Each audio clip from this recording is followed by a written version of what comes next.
Olá, tudo bem? Vamos começar esse vídeo falando sobre tecnologia, vamos falar sobre a Apple. A Apple acaba de contratar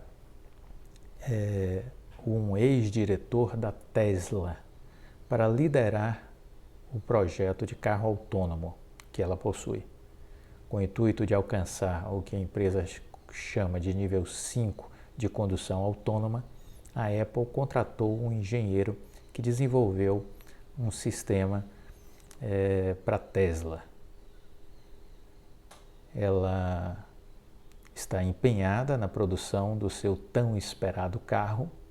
Isso promete ser um divisor de águas na indústria automobilística. O presidente da Volkswagen já disse que será um marco na história do automobilismo, da indústria, essa chegada da Apple no setor. É uma experiência, é um projeto que está sendo mantido em segredo.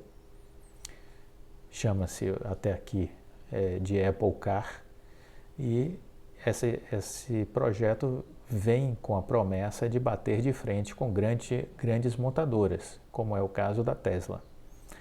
E por falar exatamente nela, a Apple conseguiu contratar mais um dos seus funcionários.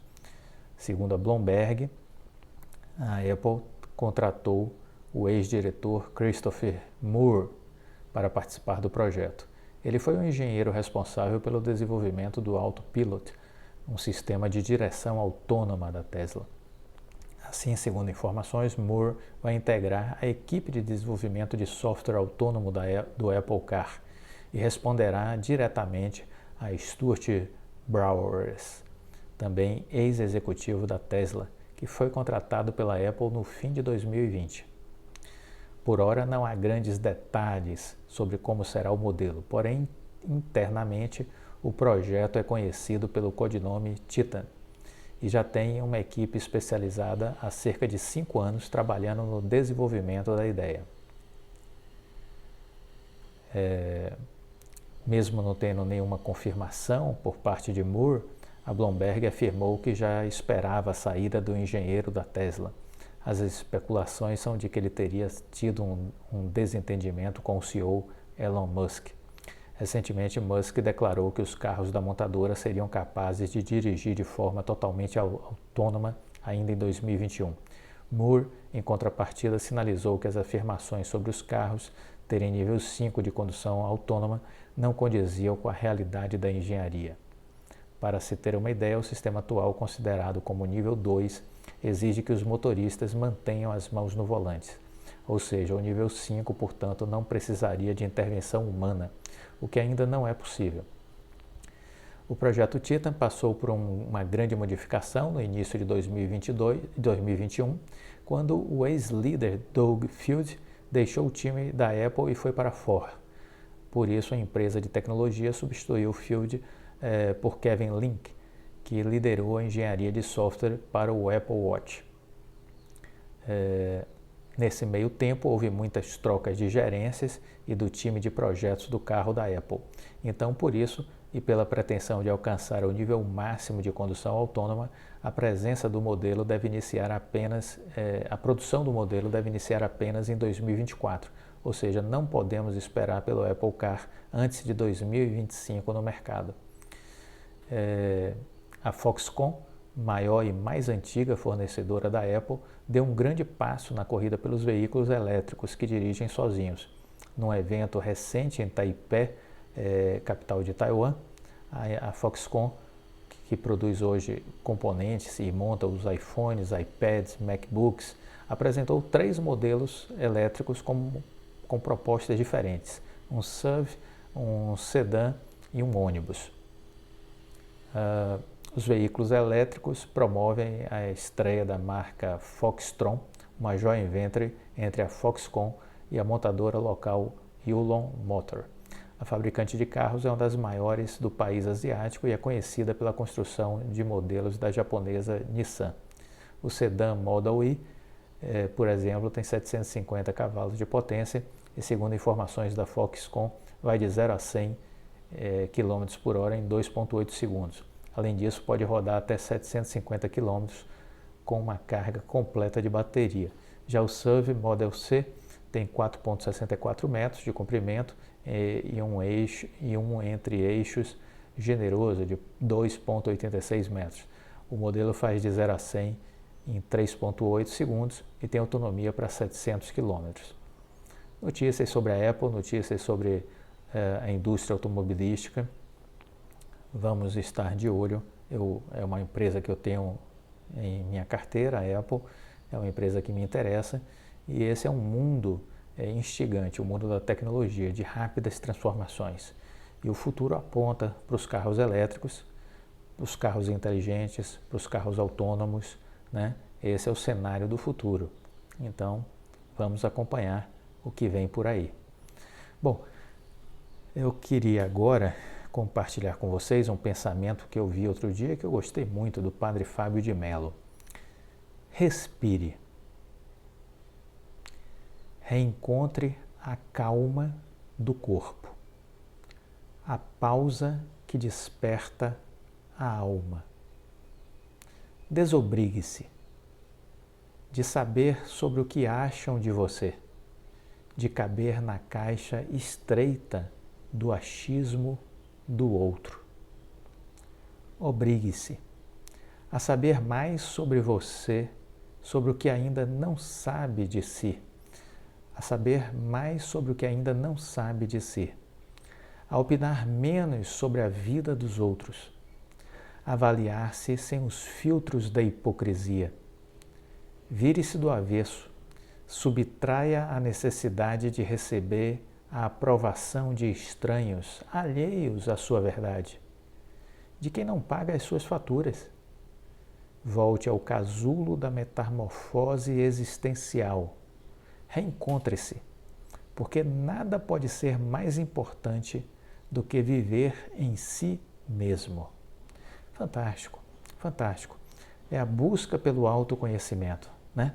É a viagem interior, a viagem ao mundo interior, para se traduzir, para se conhecer, para se reconhecer, para significar, ressignificar.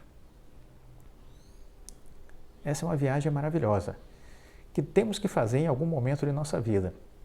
E depois que fizermos, temos que, de tempos em tempos, refazê-la.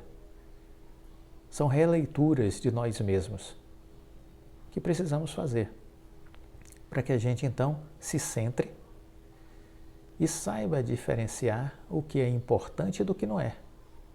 E, em especial, que nos permita, nessa viagem interior, consolidar as nossas prioridades, os nossos valores, o nosso propósito. E assim a gente se distancia de uma multidão, se distancia de outros e se torna resiliente diante da vida e dos humores dos outros, que, na verdade, muito pouco tem a ver com quem somos nós.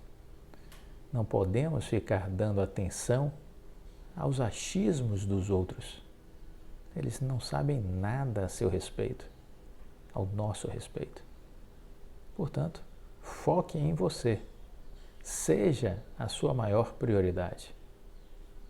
Vale a pena depois escutar de novo aqui o vídeo para não esquecer essa belíssima reflexão do padre Fábio de Mello. Vamos agora falar um pouco de PetroRio. A PetroRio está em fase final de negociação com a Petrobras para aquisição dos campos de petróleo Albacora e Albacora do Leste. Podem acrescentar essa aquisição desses dois campos, podem acrescentar R$ 17,00 ao preço da ação. R$ 17,00 ao preço da ação. Essas são algumas estimativas do que vem pela frente, né? A Ágora, vou ler aqui uma matéria e aí a gente vai pegar essa projeção que a Ágora fez. A PetroRio caminha para fechar a compra de 2 poços de petróleo da Petrobras, Albacora e Albacora Leste. O consórcio formado pela empresa de private equity EIG Global Energy junto com as brasileiras Enalta, 3R Petróleo, também está na disputa. Ocorre que a PetroRio adquiriu o direito de exclusividade agora no processo de negociação. Então, ela acabou tendo esse direito prioritário no processo de negociação. E isso faz com que ela esteja já alguns quilômetros na frente de concorrentes, né? No campo de Albacora, ela tinha feito a melhor proposta, no campo de Albacora Leste, ela tinha ficado em segundo lugar, mas a Petrobras permitiu que ela reposicionasse sua oferta diante de já ter ganho, ter oferecido a melhor oferta por Albacora. Então, que refizesse a sua proposta de Albacora Leste, considerando a complementariedade dos dois campos, né? E a partir daí ela adquire esse status de prioridade, né, na negociação com a Petrobras. Pelos cálculos da Ágora, a corretora, se a PetroRio levar o poço de Albacora mais o Albacora Leste, os papéis da empresa podem ter uma alta de pelo menos R$17. Pelo menos R$17. Isso considerando a cotação na casa aí de R$24, R$25, pode fazer com que a ação, portanto, chegue até R$42. R$42. Segundo os analistas da Ágora, com o controle acionário do consórcio, 70% em Albacora, 80% em Albacora Leste, a PetroRio pode ver uma grande criação de valor depois que o processo for encerrado. As chances de sair da mesa de mãos vazias são, ao nosso ver, improváveis, né? A produção em ambos os campos tem sido historicamente errática, especialmente em Albacora. A produção média de Albacora foi de 30 mil barris por dia nos últimos 12 meses, enquanto que Albacora Leste foi 28 mil barris nos últimos 12 meses. No seu pico de produção, chegou a atingir 45 mil em Albacora e 40 mil em Albacora Leste. E hoje está no nível de produção menor, porque já são campos maduros, né? Com base nos projetos anteriores da PetroRio em Polvo, Tubarão Martelo, Frade, acreditamos que os esforços da empresa inicialmente devem ser focar na estabilização da produção em torno dos níveis de pico, após investimentos na operação, como na automação, reabertura de poços antigos e perfuração de novos poços de produção e injeção. Por ser campos maduros, que produzem petróleo há mais de 25 anos, há riscos na execução, especialmente a reversão do esgotamento, dizem analistas. A PetroRio ela está apenas no início de sua onda compradora, disse o BTG Pactual, que vem acompanhando a empresa.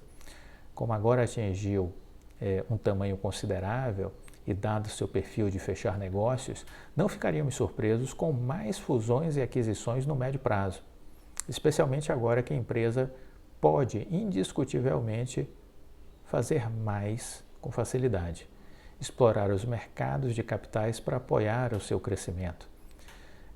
Segundo os analistas do BTG, embora a administração tenha optado por ser conservadora, a percepção é que a taxa interna de retorno de Albacora pode ficar acima de 20%, com alto potencial de crescimento na produção. A PetroRio enfatizou que nada ainda está resolvido, mas a administração reiterou sua visão otimista sobre os projetos. Estamos vendo como muito provável a aquisição neste momento e que há boas oportunidades a serem capturadas devido à grande proximidade com o cluster de Frade e de Wahoo e os prospectos do pré-sal na região. Portanto, estejamos aí de olho no que está acontecendo no setor de petróleo, em especial no que está acontecendo nesta empresa que, desde o ano passado, tenho ela em minha carteira, que é a PetroRio, né? Estudem as empresas.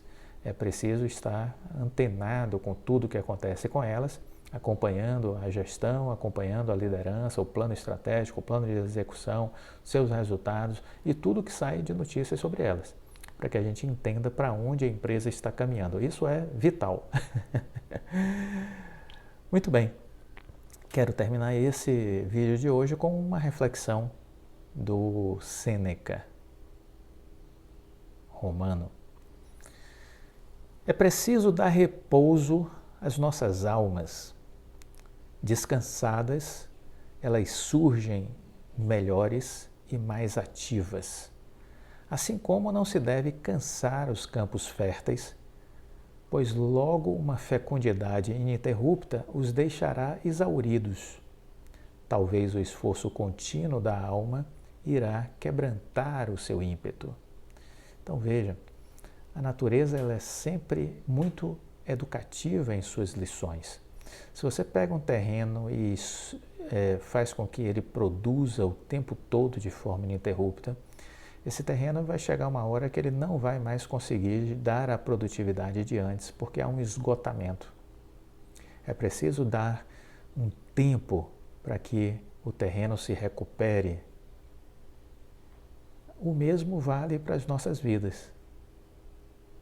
O mesmo vale para as nossas vidas.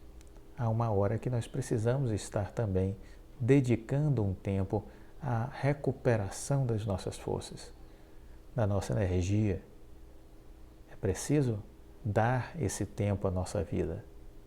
Pense sobre isso. Gostou do vídeo? Deixe o like, compartilhe com os amigos. Fique com Deus e até a próxima. Tchau.